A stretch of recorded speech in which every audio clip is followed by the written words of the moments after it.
Hello and welcome to another episode of Hola y bienvenidos a otro episodio de India y la Izquierda Global. Si es la primera vez que nos escuchas, no olvides darle al botón de suscribirte. Además, considera hacerte miembro de YouTube, mecenas o donar una pequeña cantidad usando el enlace en la caja de descripción. Sin más preámbulos, déjame dar la bienvenida a nuestro invitado de esta noche, el embajador Chas Freeman. El embajador Freeman es un diplomático y escritor estadounidense retirado. Embajador Freeman, bienvenido a INI de Lanskera. Ambassador Freeman, welcome back to India and Global Left. Me alegra unirme a ti, Jyotishman. The American and the Iranian Los funcionarios estadounidenses e iraníes ya se han reunido con los mediadores pakistaníes mientras hablamos. Antes de profundizar, ¿podría decirnos su impresión sobre lo que llevó al alto el fuego entre Estados Unidos e Irán? between the US and Iran.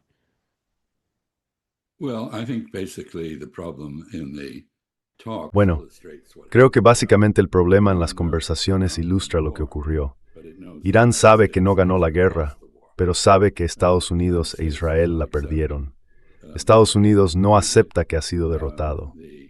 La administración Trump está llena de personas que creen ingenuamente que el resultado de una guerra se decide por la cantidad de bombas que se lanzan y no por la transformación de la presión militar en un resultado político. Así que las dos partes están en Islamabad sin llegar a un entendimiento. No pueden ponerse de acuerdo sobre aquello en lo que supuestamente se habían puesto de acuerdo. Ese es esencialmente el problema. Pero si tomas un poco de distancia, quiero decir, está bastante claro. But if you stand back a bit, I mean, it's quite clear Iran has achieved some of its objectives. Irán ha alcanzado algunos de sus objetivos.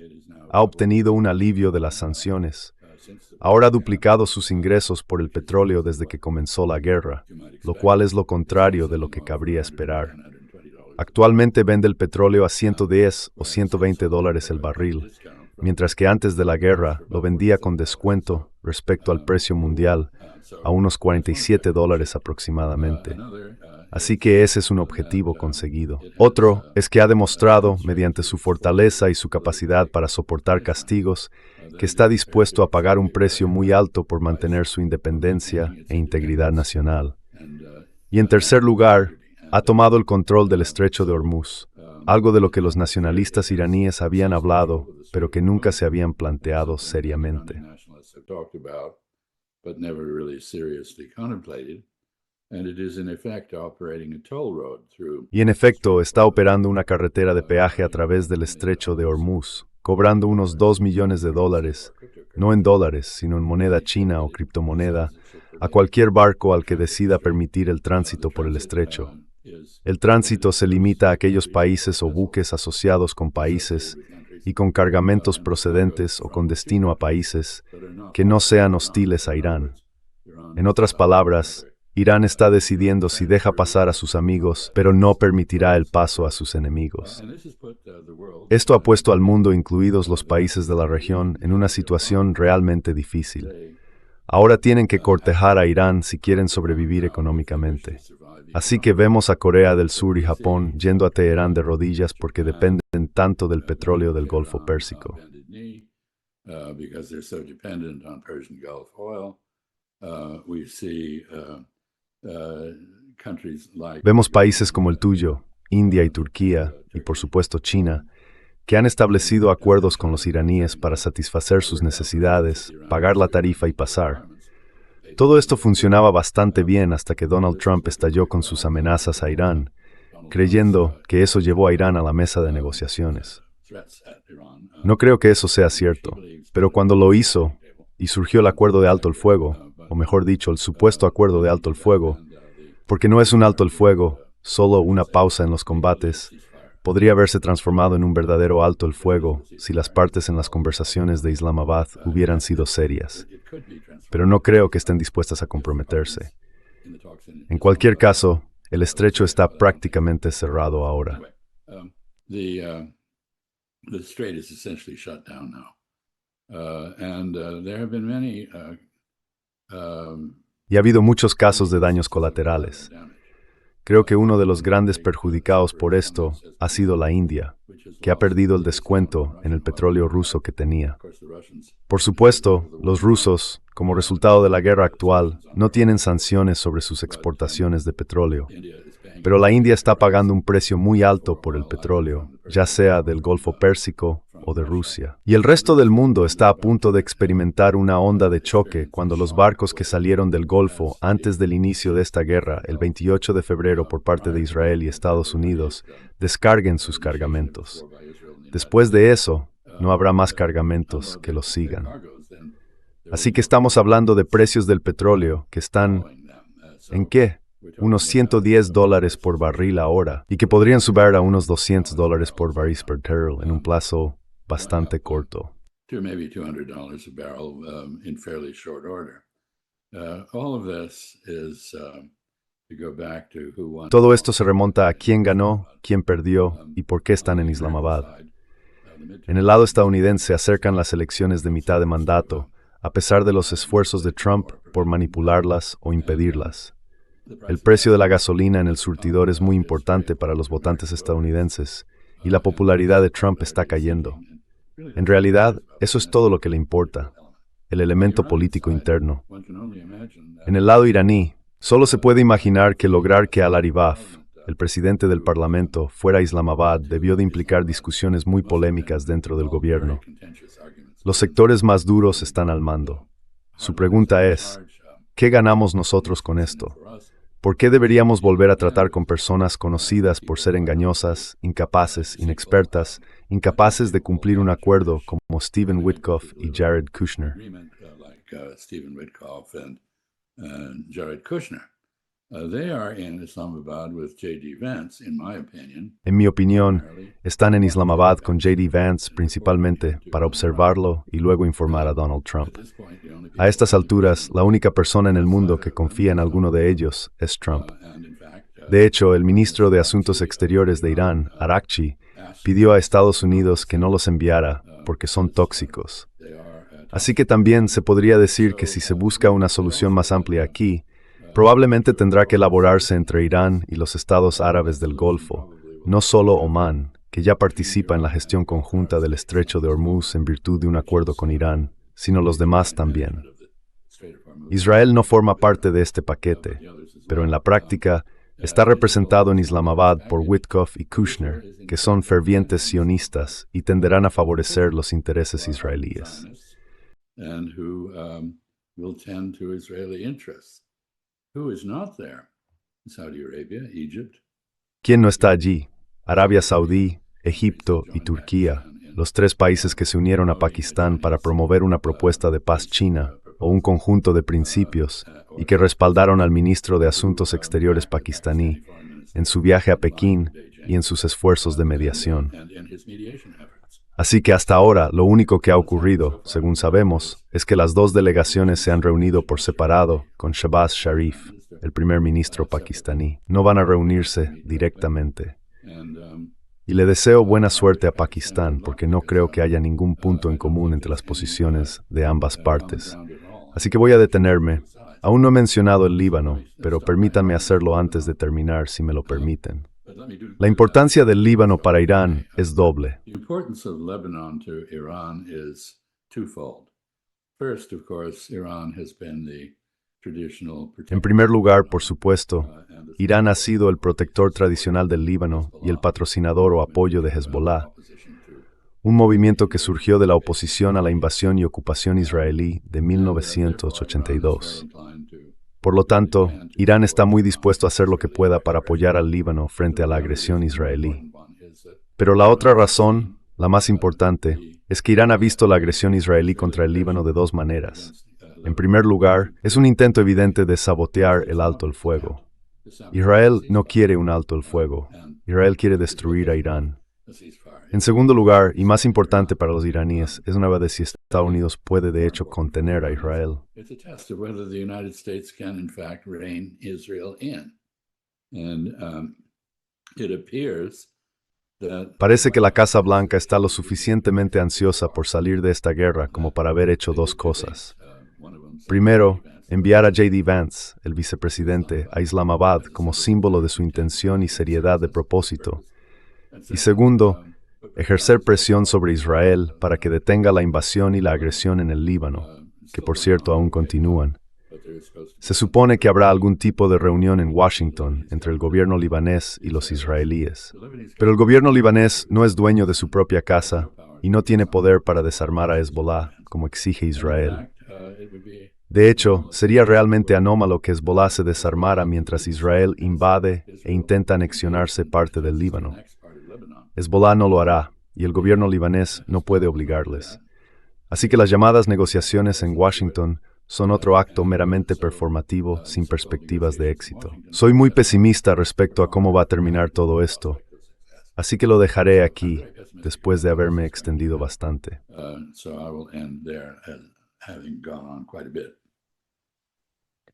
You mentioned about the lack of common grounds. Mencionaste la falta de puntos en común entre ambas partes. He estado pensando en esta propuesta de 15 puntos presentada por Estados Unidos, que digamos puede resumirse como exigencias maximalistas de Estados Unidos hacia Irán, y la propuesta de 10 puntos del lado iraní, que son por supuesto muy razonables. Cosas como poner fin a las sanciones, establecer una paz permanente y el derecho al enriquecimiento bajo el TNP.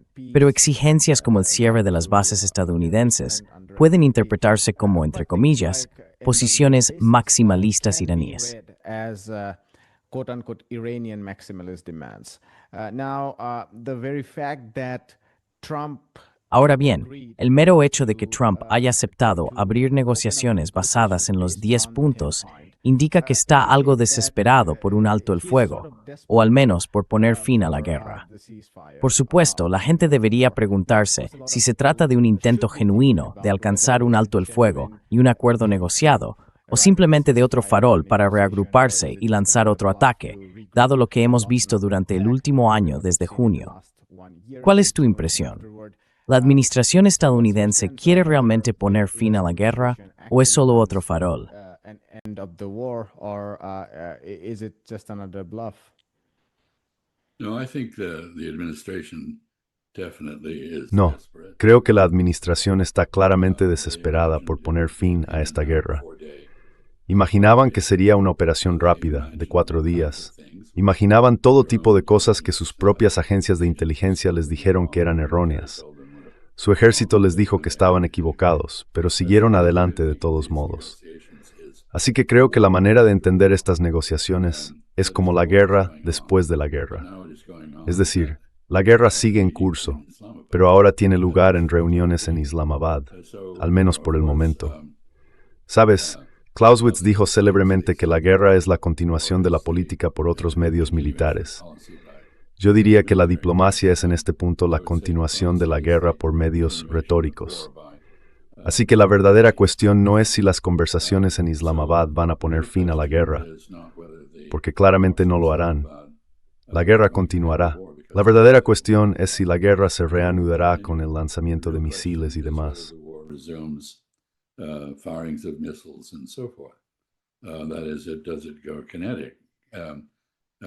Es decir, ¿se vuelve cinético? Ya sabes, al parecer Irán todavía tiene un buen número de misiles utilizables. No se ha quedado sin ellos en absoluto. Estados Unidos e Israel, en cambio, se han quedado sin capacidad de interceptación. Así que estamos en una situación extraña en la que cada bando puede golpear al otro, y ninguno puede defenderse de esos golpes. Lo que suele ocurrir en esta situación, diría yo, se determina por lo que llamo el equilibrio del fervor, es decir, la intensidad del compromiso con los objetivos en juego en una guerra. Hemos visto este equilibrio del fervor en acción, por ejemplo, en Vietnam, donde la determinación de los vietnamitas por reunificar el país fue mucho más fuerte que la voluntad de Estados Unidos de impedirlo. Así que aquí creo que el equilibrio del fervor está claramente del lado de Irán.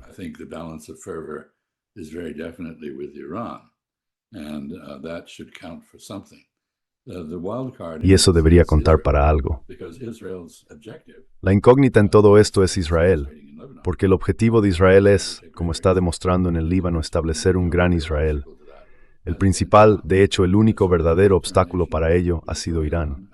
Así que la determinación de Israel de destruir a Irán está directamente vinculada a su propia visión del futuro. Y Benjamín Netanyahu ha querido pasar a la historia como el hombre que hizo realidad el Gran Israel. El Gran Israel, en su máxima extensión, abarca, por supuesto, toda la franja de territorio entre el Éufrates y el Nilo, es decir, Irak, Siria, Líbano, partes de Arabia Saudí y Egipto, así como Jordania, todo bajo el control del sionismo. No creo que eso vaya a suceder nunca, pero sigue siendo un sueño de conquista por parte de Israel, que es muy real.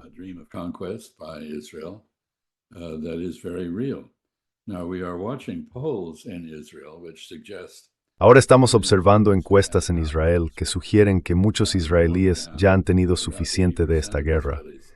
Comenzó con alrededor del 80% de los israelíes apoyándola, y ahora esa cifra ha bajado a aproximadamente el 50%. El señor Netanyahu nunca ha sido popular en todos los sectores, y es muy posible que los resultados de esta guerra signifiquen un cambio de régimen, no en Irán, sino en Estados Unidos e Israel, ya que Donald Trump pierde autoridad y legitimidad ante los votantes, y Benjamin Netanyahu finalmente sufre una derrota en las urnas en Israel. Por supuesto no sabemos qué ocurrirá entonces, porque las personas que rodean a Netanyahu son esencialmente fanáticos fascistas, fanáticos religiosos. En cualquier caso, otro resultado desafortunado de esta guerra ha sido la destrucción total del derecho internacional.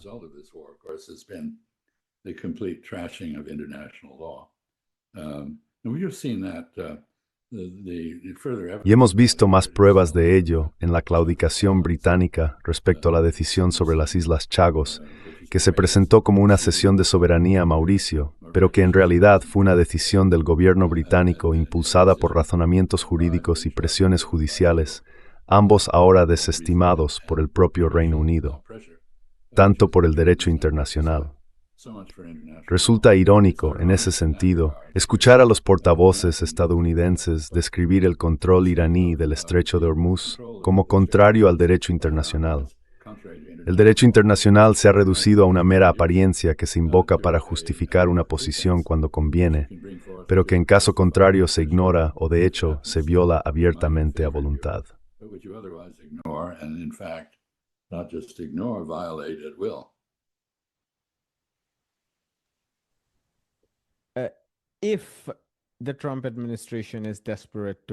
Si la administración Trump está desesperada por poner fin al menos al componente cinético de la guerra, y hago una distinción basada en lo que has dicho, entre la guerra que lleva tanto tiempo y su parte cinética, entonces surge la pregunta, ¿cuál es la relación entre Estados Unidos e Israel? Por lo que he estado leyendo, me parecía que el sentimiento en Israel en general sigue siendo favorable a la guerra. Dijiste que ha bajado al 50%. No he leído ese informe. Ese informe dice que el 50% no quiere la guerra, o que el 50% simplemente no está de acuerdo con la forma en que Netanyahu la está llevando a cabo. No estoy seguro de si puedes aclararlo. Pero mi pregunta es, ¿cómo ves la relación entre la administración Trump y los sionistas en Israel, o el lobby israelí que incluye a los sionistas en Estados Unidos, de cara al futuro?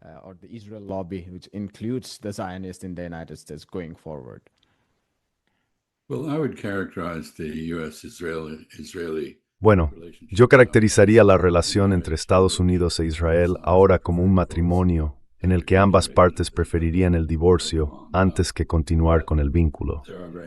Pero hay muchas razones por las que eso no es fácil.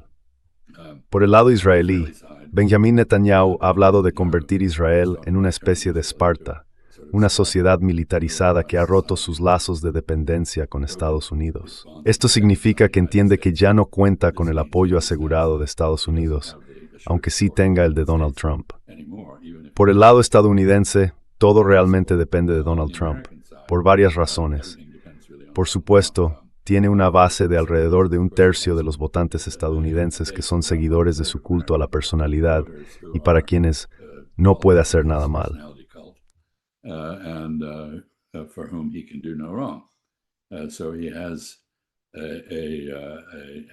Así que tiene un margen basado en la lealtad de ese grupo, lo que le impide ser sometido a un juicio político o destituido de otro modo del cargo. Pero al tratar con Israel, tiene dos problemas. Uno es, por supuesto, que sus principales donaciones han venido de sionistas plutocráticos, es decir, depende de la clase donante sionista para su continuidad en la política. Pero el segundo, y quizá más importante, es que evidentemente hay algún tipo de material comprometedor en los archivos de Epstein que se ha utilizado con éxito, así que realmente no puede moverse. Sé que su esposa, Melania, se ha distanciado de él por el asunto de los archivos de Epstein. Y hay issue, there are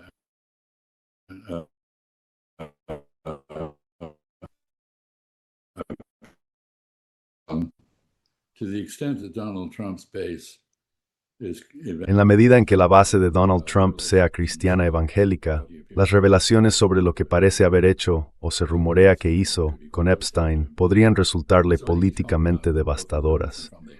Así que creo que está atrapado tanto por los donantes como por el escándalo del asunto Epstein. Y esto significa que el divorcio no va a producirse en un futuro próximo. I wanted to ask froze for a you, moment. Te has quedado congelado un momento. Sí, como dije, mi señal ha estado caída hoy, pero parece que vuelve a funcionar ahora. Quería preguntarte sobre... Bueno, sabía que cuando tú... Continúa. Adelante. Vale. Embajador Freeman, quería preguntarle por un artículo que leí esta mañana en The New York Times, escrito por el profesor de la Universidad de Chicago, Robert Pape. Él sostiene que esta guerra ha transformado a Irán en una de las 4 grandes potencias. Su argumento es que el control del estrecho daría a Irán influencia sobre el 20% del petróleo y gas natural del mundo. Y si eso se combina con el 11% del petróleo y gas de Rusia, y la capacidad de China para consumirlos, entonces se eludiría una parte significativa del comercio económico y de otras fuentes de poder de Occidente. ¿Cuál es su respuesta a esa línea de argumentación? What is your response to that line of argument? Well, I don't agree with him that Iran is Bueno, no estoy de acuerdo con él en que Irán haya surgido como una de las grandes potencias en el mismo sentido que China, Estados Unidos, la Federación Rusa y potencialmente la India. Quiero decir, no lo veo así. Sin embargo, creo que esto es una ilustración de algo que ya hemos comentado antes, a saber, el orden multinivel emergente. Y lo ilustra, al igual que el ejemplo del control chino sobre las tierras raras, el poder de una defensa basada en el control de los recursos naturales o de la geografía. Así que, es cierto, quiero decir, creo que tiene un argumento serio. Como mencioné antes, la gente va a Irán de rodillas, intentando llegar a acuerdos para que se restablezcan sus suministros energéticos. E Irán tiene la capacidad de determinar si sus economías son sólidas o están en decadencia. their economies are sound or decaying. So we've seen Spain, for example, establish an Así que hemos visto que España, por ejemplo, ha establecido una embajada en Teherán, entendiendo claramente que el mundo ha cambiado. Sabes, el primer ministro español ha estado en Pekín 4 veces, creo, y va a volver, pero también ha tendido la mano a Irán. Lo mismo han hecho los franceses, y otros también, los italianos. Sabes, no es insignificante que la base de Sigonella en Sicilia, desde la cual Estados Unidos opera en el Mediterráneo, nos haya sido denegada por el gobierno italiano. Así que lo que estamos viendo es que en términos de poder, no en términos militares, la negación de un paso de recursos naturales como el Estrecho de Hormuz puede de hecho permitir que una potencia de rango medio haga jaque mate a una potencia mucho mayor. middle-ranking power to checkmate a much greater power. In a way, we already saw this in Ukraine. De alguna manera, ya vimos esto en Ucrania.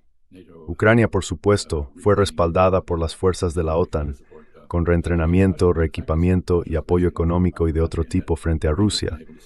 Pero el hecho es que Rusia es un país mucho más grande y poderoso, y aún así, Ucrania ha conseguido resistir. Y lo ha hecho, no del mismo modo que Irán, sino participando en lo que es esencialmente una guerra por delegación. Así que lo que estamos viendo es un patrón muy nuevo de relaciones internacionales que está surgiendo. El poder de la Marina de los Estados Unidos es limitado. Se mantiene entre 500 y 700 millas de distancia de los misiles iraníes, debido a su vulnerabilidad. Esto ha significado, por ejemplo, que Estados Unidos no puede proyectar poder de la misma manera sin arriesgarse a la destrucción. Y también hemos visto una ilustración dramática de los límites del uso de la fuerza. A dramatic illustration of the limits of the use of force. There is no way to open the No hay manera de abrir el estrecho de Hormuz salvo mediante la diplomacia. Y algunos países como el suyo han recurrido a la diplomacia para abrirlo, al menos en parte, a largo plazo. Esto significa, volviendo de nuevo a la tesis del profesor, que todos los países del mundo con interés en el precio del petróleo y el gas tendrán que tratar con Irán e intentar, exponer sus argumentos ante Irán, sea cual sea su opinión sobre la política interna de la República Islámica. Así que una vez más, vuelvo a esto. Creo que Irán sabe que no ha ganado esta guerra. Está en la mesa de negociación para ganarla. Y Estados Unidos de que hemos perdido esta guerra.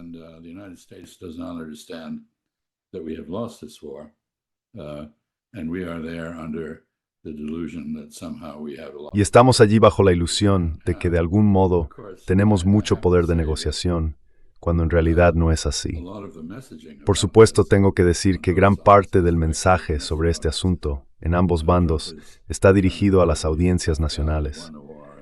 Trump está decidido a demostrar que es un tipo duro, que ganó la guerra, que no fue un error, y así sucesivamente. Sin embargo, creo que los límites de la credulidad en Estados Unidos ya se han superado y no podrá convencer a la gente de eso. En el lado iraní, como indiqué antes, no ha habido un cambio de régimen, sino una consolidación del régimen en torno a una línea dura. Y de nuevo, creo que el hecho de que Alibaf haya ido a Islamabad debió de ser bastante controvertido dentro del gobierno y del estamento religioso en Teherán.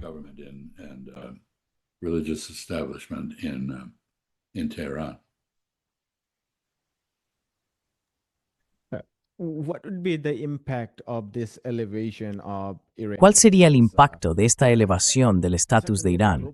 Sin duda a nivel global, pero más concretamente a nivel de Asia Occidental.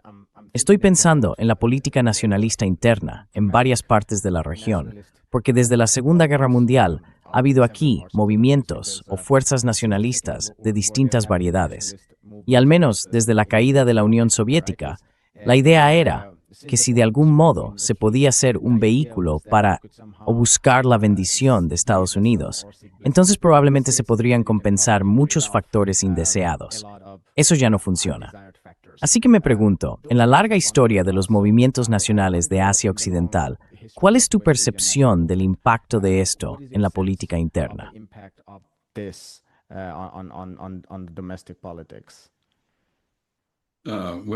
In West Asia, En Asia Occidental, empezando por Israel, por supuesto, la estrategia israelí ha implicado su dominación directa de los palestinos y de otros en su entorno inmediato. También ha consistido en garantizar que los países más poderosos y lejanos permanezcan bajo la tutela estadounidense y, por tanto, sujetos a la manipulación indirecta de Israel. Ese segundo elemento está ahora en peligro, porque Israel ha comprobado que Estados Unidos, de hecho, ya no tiene la voluntad de desempeñar el papel protector en la región que antes ejercía. Así que las relaciones entre Estados Unidos e Israel siguen una trayectoria incierta. En Arabia Saudí, un país importante, creo que hemos visto a lo largo de las décadas a los saudíes buscar múltiples afirmaciones de diferentes identidades. Affirmations of different identities. There really wasn't any Saudi nationalism. The Saudis Realmente no existía un nacionalismo saudí. Los saudíes respondieron a los desafíos del panarabismo identificándose como religiosos, es decir, afirmando el Islam en lugar de la nacionalidad. Mohammed bin Salman, han pasado por varias fases, pero Mohammed bin Salman representa a Arabia Saudí. Ya no se la ve como una entidad religiosa, sino ahora como una nación. Y sé que el ministro de Asuntos Exteriores de Arabia Saudí ya ha llamado a su homólogo en Teherán. Así que en el for, zij krijgt op de stertor moord til es árabes rigor voor je premensched sin woordwoord en titel stroth, su angustia, y a la larga el espasedeng. Their distress, and in the long run make peace with Iran, and that will require them to y eso les obligará a reajustar su posición global en la geopolítica. Tendrán que atenuar, si no eliminar, la presencia estadounidense en su territorio, porque esta invita a un ataque iraní, y esa realidad no puede superarse. Así que han aprendido que Estados Unidos no solo carece de la capacidad para defenderlos, sino también de la voluntad de hacerlo. No les concede la prioridad que creen que deberían tener. Y aquí también mencionaré otro factor que no es nada insignificante. And here too, I will mention another factor which is not unimportant. We're talking about two countries, the United States and Estamos hablando de dos países, Estados Unidos y Arabia Saudí, que están esencialmente bajo el control de hombres fuertes. Nuestro hombre fuerte, Donald Trump, le dijo a Mohammed bin Salman, el hombre fuerte de Arabia Saudí, que debía besarle el culo. Aparentemente, Mohammed bin Salman respondió diciendo que no comprarían más armas estadounidenses. Si realmente puede hacerlo o no es otro asunto, pero el nivel de enfado y desconfianza está en su punto más alto. Ya hemos visto la fisura en el Consejo de Cooperación del Golfo, con Omán básicamente de acuerdo con Irán en dividir las tasas de Beher de Vier Marim at South and Thames. of tolls in the waterway.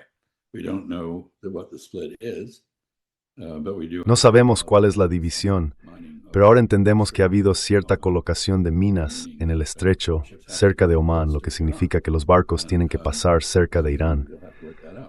Presumiblemente, tendrán que resolver eso. A largo plazo, Irán tiene un gran incentivo para mantener buenas relaciones con los árabes del Golfo. Creo que existe una base para negociar entre ellos sobre el tránsito de petróleo de los árabes del Golfo a través del estrecho de Hormuz. Podría imaginar algo así como un gran descuento para los países del Golfo Pérsico que hubieran roto su dependencia de Estados Unidos o se hubieran retirado de los acuerdos de Abraham. Or broken the Abraham Accords, dropped out of them. Or it's even conceivable that the joint management of O incluso es concebible que la gestión conjunta del estrecho que Irán ha ofrecido a Omán pueda ofrecerse de forma más amplia. Así que, si ha de alcanzarse una resolución a largo plazo sobre el control del estrecho, que se ha convertido en la cuestión central para la economía global, tendrá que elaborarse localmente. Ahora bien, también hay, por supuesto, partes interesadas que podrían ayudar y facilitar una negociación, la negociación de un acuerdo regional sobre el control del estrecho. Y estoy pensando en China, India y Europa, si es que existe Europa. Quiero decir de si Europa existe o no como actor. depends on whether Europe exists or not as an actor. But all three of those Pero los tres países, grandes mercados y sociedades, tienen un fuerte interés en cómo se gestiona el estrecho de Hormuz. Así que habrá un esfuerzo por reconciliar a Irán y a los árabes del Golfo. Es posible que eso cuente con el apoyo de actores externos distintos de Estados Unidos. Veremos qué ocurre. Por último, la posición geopolítica de Irán, como señaló acertadamente el buen profesor de tu alma mater, la Universidad de Chicago, es correcta. Dirigens te cudirem masa a Teherán. La influencia venía en un bracer y ser de person. No creo eso latter que en una potencia global. Pero desde luego no es algo sin importancia. global power, but it's certainly not unimportant. My final question, Ambassador Freeman, is on Mi última pregunta, embajador Freeman, es sobre Palestina a la luz de todo esto. Puede que sea un poco exagerado decir que todo comenzó con la operación Diluvio de Al-Aqsa el 7 de octubre, pero aquello fue un punto de ruptura enorme. Lo que estamos viendo ahora está, directa o indirectamente, vinculado a eso. Muchos académicos palestinos dicen que toda la atención que estaba recibiendo Palestina se ha desvanecido a causa de la guerra con Irán y que probablemente ese era otro de los objetivos de Netanyahu al iniciar esa guerra. Ya no se oye tanto, ni siquiera en muchos medios alternativos, sobre la ley de pena de muerte, la expansión de 32 asentamientos más en los últimos días o semanas, la ocupación continuada no solo de Cisjordania, sino también de Gaza y los asesinatos de palestinos. Así que, mi pregunta para ustedes, ¿cuál podría ser el impacto de esta resistencia en la resistencia en Palestina? resistance on the resistance in Palestine?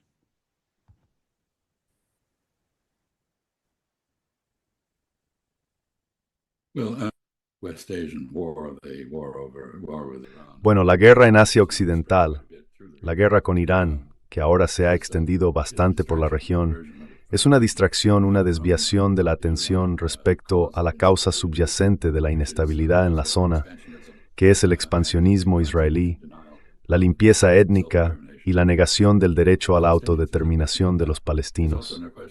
No hay duda de ello.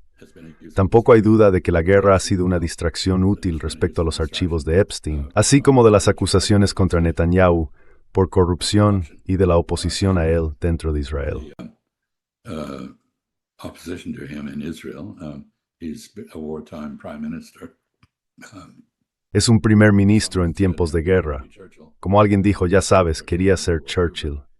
Pensaba en Churchill durante la Segunda Guerra Mundial, pero acabó interpretando a Churchill en Gallipoli.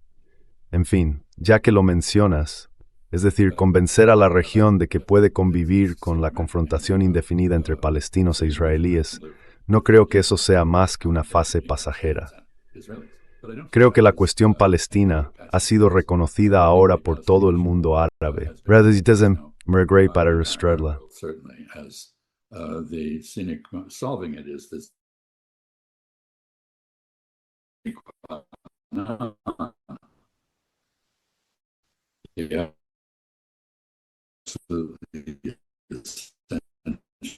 Un ingrediente absolutamente esencial en cualquier paz. Las opiniones sobre Estados Unidos y sobre Israel nunca han sido tan negativas como ahora. Así que creo que Estados Unidos está perdiendo influencia.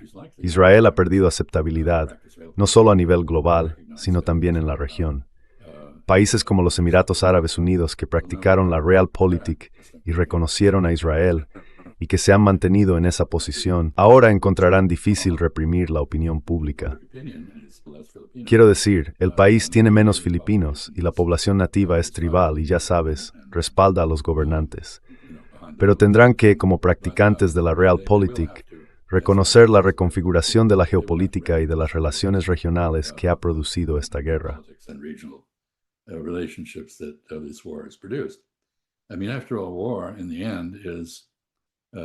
Quiero decir, al fin y al cabo, la guerra es en última instancia algo a lo que se recurre cuando no se pueden ajustar las relaciones o las políticas por medios pacíficos.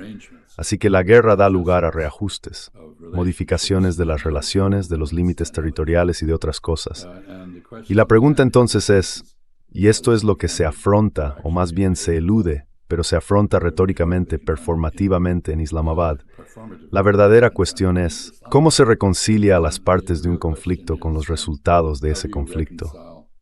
Y ya sabes, hemos aprendido, muchos de nosotros ya lo sabíamos, pero se nos ha recordado constantemente que las guerras no terminan hasta que los derrotados admiten su derrota.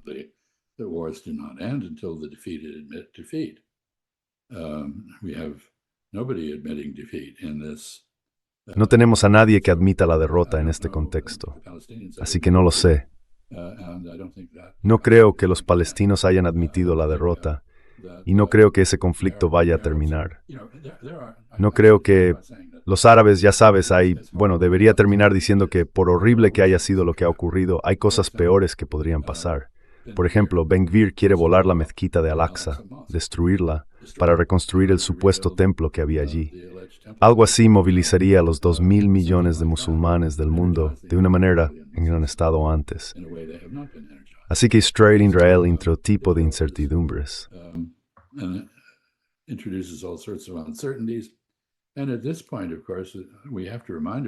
Y en este punto, por supuesto, tenemos que recordarnos que no sabemos si, al final de la pausa de 2 semanas, Irán reanudará el bombardeo sobre Israel y viceversa. Creo que la cuestión para los estadounidenses e israelíes es que nos estamos quedando sin municiones. Y eso para Estados Unidos es muy debilitante porque nos priva de la capacidad de responder a todo tipo de contingencias, ya sea en Taiwán, Corea o Europa. Así que los acontecimientos que Donald Trump fue persuadido por Benjamin Netanyahu para poner en marcha están teniendo todo tipo de efectos nacionales e internacionales que algunos anticiparon, pero la mayoría no.